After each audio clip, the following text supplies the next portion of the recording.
Welcome to Dental Success Beyond Chairside, the podcast that's dedicated to revolutionising the way dental professionals succeed beyond the dental chair. Join us for a unique blend of insightful interviews with industry experts to help you thrive in your dental specialist practice. In each 20-minute episode, we'll delve into a variety of subjects, including HR, marketing, innovative techniques and systems, and AI to help transform your practice and unlock its full potential.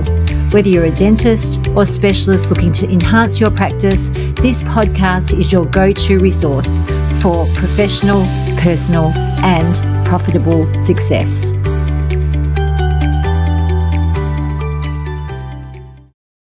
Hello everyone, and welcome to this week's episode where I welcome Dr Anh Makkar, a former general dentist who has found her way into the world of positive psychology and wellbeing.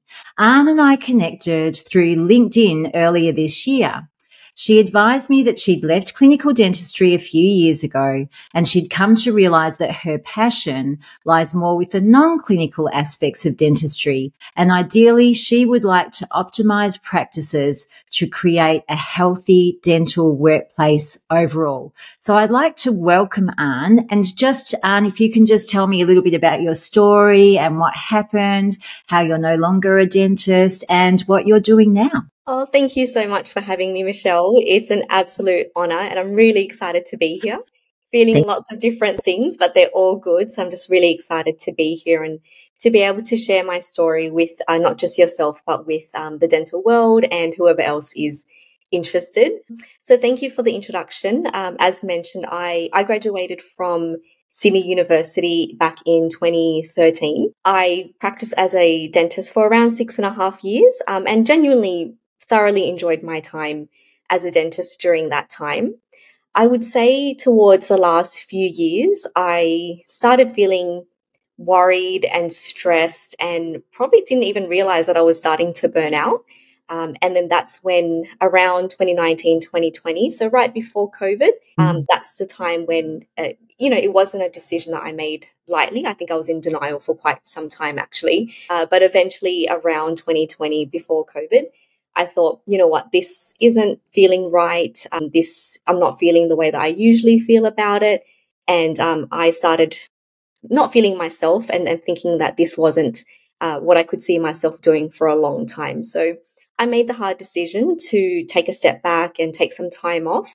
And that was a really good time, although it was very emotionally challenging. But it was a really good time for me to have a bit of a break, step back, heal and recover and just have a bit of a break from everything, as well as importantly to really reflect on what I was doing and what I enjoyed, what I wasn't enjoying, and, digging a bit deeper into what was causing these emotions and things that I was going through.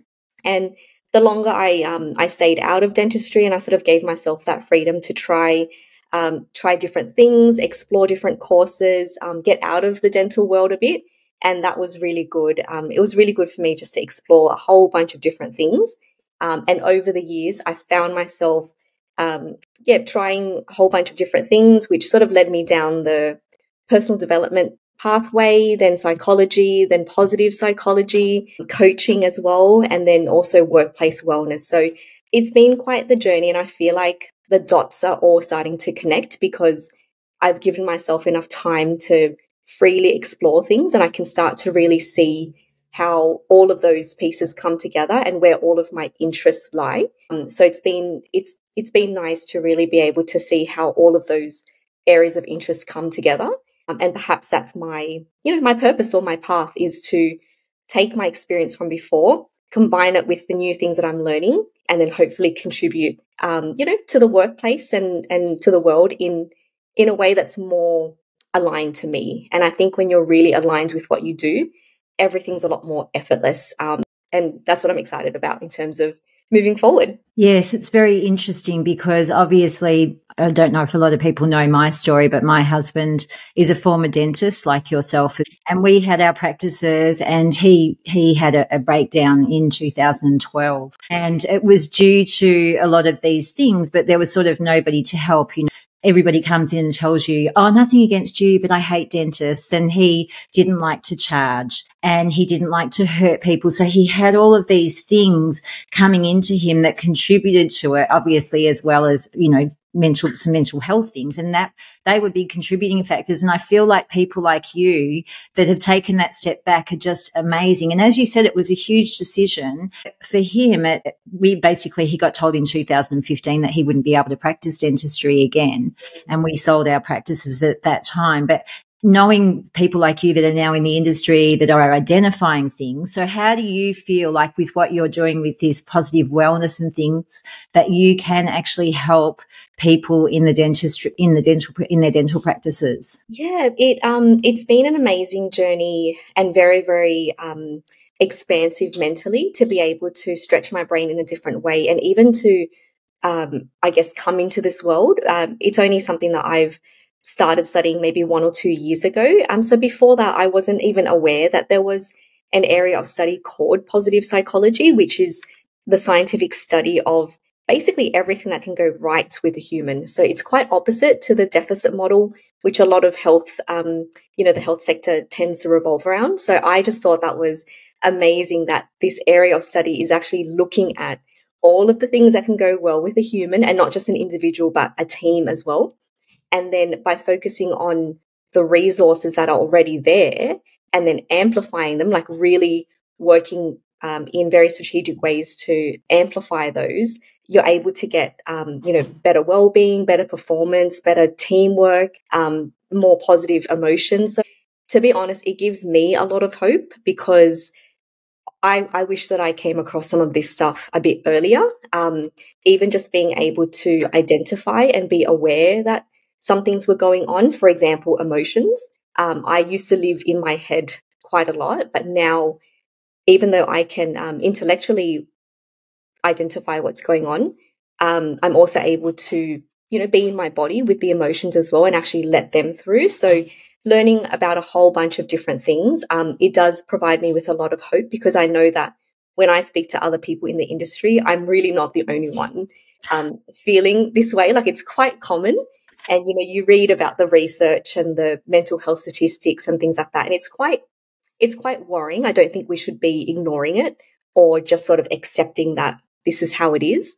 So to know that there is, that there is a science and there are tools and strategies and all of these different interventions that we can do that are relatively simple as well. It's nothing too fancy, but the first step, like anything, is to be aware that they exist, aware that there are certain problems, and then be willing to do something to, integrate a few things here and there, which might make a really, really big difference, when you add everything up together. So even though I have made my peace with not being in clinical dentistry anymore, I'm equally as hopeful, if not more, because as mentioned, this might be my true path, and I'm really excited to see where it goes and even just to share things that I've been learning as well. If I didn't know it, I'm pretty sure other people didn't know it as well. So no, and I know exactly what you're saying, that you're not the only person that feels like this. And I go into practices and the biggest pain point is generally HR, but your biggest expense for any dental practice is your team, but they're your biggest asset as well. So investing in them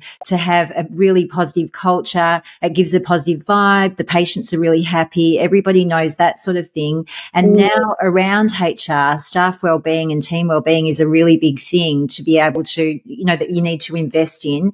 And as we all know, the dental industry is saying, oh, we're losing everybody. All of our people are leaving. What should we do? And having people like you come in, and as you said, it might be only small things that can make a huge difference. It can be a really positive thing for dental practices, for the team, and for them to remain in the industry. And, specifically like clinicians like you, I know you said that now you feel that this is your path and everything, and maybe it was a good thing, in inverted commas, that it happened because you found something that you really would like to do. But I think team wellbeing and everything, and you being a dentist and understanding it, and then being able to share things and doing that work is just extraordinary. So yeah, that is just really good.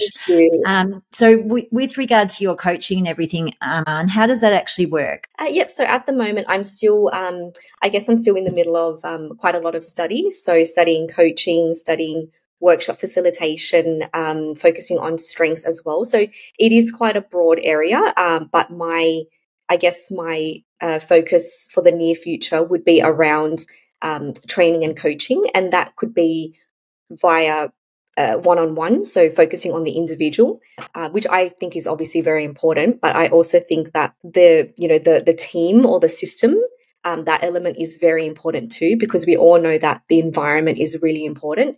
And yes, you can give someone, an individual, like all the tools in the toolkit, but if the environment is not conducive to well-being, then it's a bit of an imbalance. So I do have an interest in both individual and team activities. It could be through training workshops, and then followed by one-on-one coaching, for example, or strengths profiling. So working with your strengths and really getting to know individually what your strengths are, and then being able to actively bring them to life. So I do find strengths really, really interesting, that amongst a whole bunch of other things. For example, emotional intelligence as well.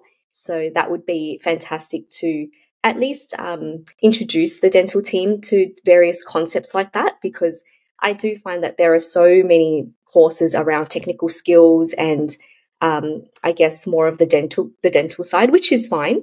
But I guess in terms of like the well-being and the clinician focused side, I just find that there isn't much. There's not as many courses out there. And as you said, we're not machines. We are people when we come to work.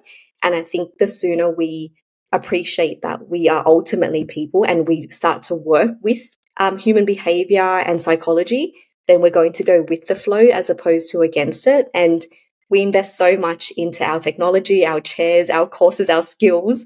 So why not invest that same amount into our health, not just physical health, but psychological health, because ultimately that is going to be so important, to be able to cope with everyday challenges, be part of a more cohesive and collaborative team, and then also, I guess, growing and thriving and things like that. You can't really go to the next level if you're on survival mode.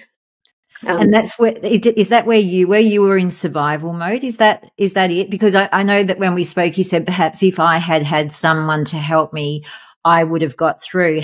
How could you have helped you? Yeah, that's a really good question. Yes, I definitely wish that I had come across some of this content when I was struggling, and I guess also not felt like the stigma of not being able to talk to, as many people as I would like. That sort of kept me a bit quiet as well, and just sort of muscling through, or, using my brain and trying to like work my way through it. But for example, even just even having various interventions related to stress management, and that's all under the umbrella of resilience. So being able to be aware of what you're feeling in the moment, and then having different tools to quickly switch your emotional state, being even more in tune with emotions. So I think I was not even aware that I had a lot of emotions. Everything just went down, like everything just got squished down and not processed. But if I had learned that, one, emotions were normal and emotions are there and they're fine, they're not a bad thing. And importantly, how to actually release them, like the outlet. I don't think we're taught anything about the outlet, so that we can actually let that stress, let whatever we're feeling, let it through. So that you can keep moving, because everything just ends up being stored. And I was very tense person. Yeah, I think it's sad. And I think what you have just said, you just sort of keep everything inside. Yeah. And I feel that with most business owners, and even, Ross was a dentist, we had our own practices. You'd sort of get together and everybody go, it's just not great. And it's just like, that's just what it is. That's just what you have to do. And then sometimes I feel that there's a fear for letting out your emotions, because you can look inferior, and you're all so magically bright and, intelligent and everything like that. That's sort of like, we should be getting over this. But it isn't. And I think people need to recognise, you know, we talk about a village and helping each other. And Yes. I think dental practice owners, you know, you graduate as dentists, you're fantastic clinicians, but all of those other things, when you go and work for someone and you've got all of these other things and you're dealing with people, that's really hard. So having someone like you who understands that and can help practices to gain more cohesion, a happier culture, people to retain. I mean, you know, you want to retain, as I said, that your team is your biggest cost, but it's also your biggest asset. And by retaining them and having a happy team, you're not having all of that turnover. And that turnover creates stress because people leave and then they're having to fill it in. So it's like everybody's having to work harder until you get someone. So it's just this vicious circle. So if you can have an amazing team that's happy to stay, obviously things happen, like they might move away or everything like that. But overall, other people want to come into that culture and come into that practice because they see how magical and wonderful it is as well. That's right. And I think all of us can relate to that. Like we've all worked in many workplaces, and I'm sure that we all can name a few workplaces that we really, really enjoyed. And then vice versa. We can name a few workplaces where, you know, we weren't at our best. And I guess what I love about positive psychology and well-being is that, you know, it's bringing these quite vague concepts. It's making it a lot more tangible, a lot more measurable, and a lot like very scientifically backed, so that I guess the research looks at various workplaces to see what about this workplace makes it healthy. And that way we can, it's like a recipe. We know what ingredients are needed. So for example, you know, teamwork or autonomy or connection or psychological safety, those fundamental things, if we don't have that, it's very hard for a person to feel like they're thriving because those are basic psychological needs. So even just being aware of that, I think can make a really big difference, so that we're not too focused on, you know, just the clinical or just the patient. I think first and foremost is that the assets are the staff. And if we can understand them and really get that layer correct, then everything else is like built on top of it. Like, you know, yes, get your nice technology and your fancy courses and all of that. That's fantastic. But what's the point of all of that if your team and your staff, if you're not getting that layer correct? So absolutely. That's how I see it anyway. Yeah, absolutely. And that aligns perfectly with what I sort of talk to dental practice owners about. So, you know, it is patient experience, but it's teamwork, it's clinical excellence, but it's also the values of the practice. And that's where all of these underlying foundations come in with what you do, is investing into your team to get the most out of it, to make it happy. Everybody knows exactly what they're doing. They all work together. It's not like, oh no, I don't do that and I don't do that, you know, and it's just a really happy environment. And that creates the patient experience as well. You don't have complaints because everyone's just really enjoying coming there. It's a fun environment. They get the really nice vibe, and it's just a really great place to be. So, yeah. Yeah, I think, you know, again, I think we can all relate, is that when we're feeling at our best, like we genuinely feel like we're at our best, we don't need to fake anything. I can tell when I am totally engaged, totally doing something that I love, doing something because I'm not asked to do it, versus another day, for whatever reason, if I'm not in my best mood and just not feeling fantastic, then it's a much more of a struggle. And even though I can still be very patient-centric, it definitely doesn't feel as authentic. And I'm quite sure that will, to some degree, come through as well. Absolutely. Yeah. And your productivity lowers because you're at your prime when you're going really well. You know, as you said, you have a productive practice and everything runs really well. Otherwise, you can just see productivity going down when it's not happening that way. That's right. And I think it's also about everything being sustainable as well. Like, of course, we can all, I feel like I sprinted through my career. Actually, like I sort of wish it was a bit more like a marathon, because of course we can do anything, you know, for a short time. But I think the long term and being sustainable is really important. Yeah. So have you got anything else that, just as final words, that you'd like to add, Anne? No, I'm excited to see where the future of dentistry can go with this extra layer of like another angle, and hopefully that will improve the mental well-being of the dental clinicians, because we all deserve it. Oh, so how lucky we have to have someone like Anne. So Anne's background in the industry gives her unique insight and empathy to understand the challenges of dental clinicians. For more information about Anne, including links to her LinkedIn profile, check out our episode description. Thank you so much, Anne, and I really hope that you can make a huge impact to everybody to help, everyone in the dental industry, because I've been in it for a long time and it's so wonderful to see people like you. So thank you so much for joining us today and sharing your story. It's greatly appreciated. Oh, thank you, Michelle. Thanks for having me on. Not a problem at all, Anne. Take care. Bye. Bye. If you enjoyed this episode, please subscribe to our podcast or YouTube channel. Your feedback helps us bring you more valuable content and inspiring stories from leaders in the dental industry. In our next episode of Dental Success Beyond Chairside, we're joined by Dr. Kyle Stanley, co-founder of Pearl AI. If you'd like help identifying various issues like dental decay, cracked crowns, or root abscesses on your x-rays, as well as increasing your bottom line, this episode is for you. Join us every second Saturday for insights into Pearl AI and more on Dental Success Beyond Chairside. Thank you for listening.